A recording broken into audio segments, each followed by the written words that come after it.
Hello' everyone, কি খবৰ আপোনালোক সকলোকে স্বাগতম জনাইছোঁ এটা বিশেষ ভিডিঅ'লৈ। আজি চাইনিজ আৰু মই আহি গ'লোঁ এটা বিশেষ ঠাইত, বিশেষ ল'ৰা এজনক লগ কৰবা। এই ল'ৰাজনক আপোনালোকে চিনি পাইছে না? যদি চিনি পোৱা নাই এই ভিডিঅ'টো চাওক।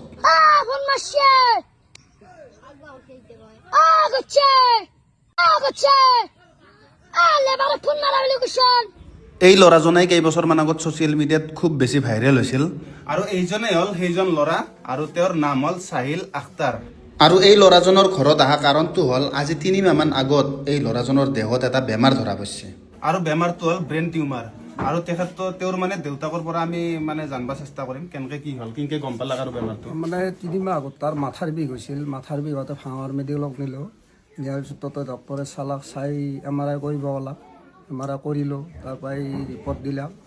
ৰিপৰ্ট দিয়াৰ পিছত যি ক'লাক যি তাৰ ব্ৰেইন টিউমাৰ হৈছে, তো বাহিৰত নিব লাগিব।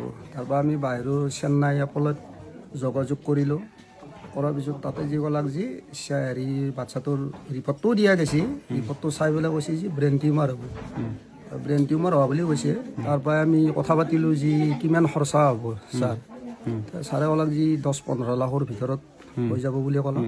চিকিৎসাৰ কাৰণে এই পৰিয়ালটোক প্ৰয়োজন হৈছে 10 পৰা 15 লাখ টকা। আৰু মানে ধৰি লওক চিকিৎসাৰ কাৰণে এখনি, কিন্তু চেন্নাইত যোৱাৰ লগে লগে আৰু বিভিন্ন খৰচ আহি পৰে।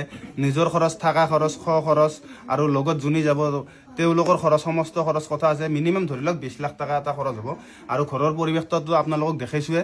আৰু এই পৰিৱেশত মানে মানুহ এটা কেনেকৈ 20 লাখ টকা যোগাৰ কৰিব, কিন্তু নিজৰ ল'ৰাটোক সুস্থ কৰাৰ স্বাৰ্থত পইচা বহুত প্ৰয়োজন হৈছে। মোৰ বেলেগ বিচাৰে, মোৰ ৰাইজৰ ভাগৰ পৰা যদিও সহায় অলপ পাওঁ, ল'ৰাটোৰ বিশেষ চিকিৎসা কৰিব পাৰিছে। তাৰ বাহিৰে মই কোনে বিচাৰোঁ তো এই বাচ্ছাটোক আপোনালোকে যোনে যি পাৰে সহায় কৰক। আপোনালোকৰ অলপ সহায় পালি ই সুস্থ হৈ উঠিব আৰু আগৰ দৰে মানে ধৰি লওক ভিডিঅ' বনাব, হয় না? আপোনালোকে যোনে যি পাৰে সহায় কৰক।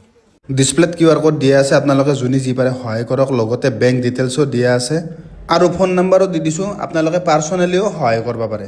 ধুনীয়াকৈ দুপৰীয়াৰ চাহটো খাই ল'লোঁ আৰু তামোল চামোল খাই বিদায় ল'লোঁ।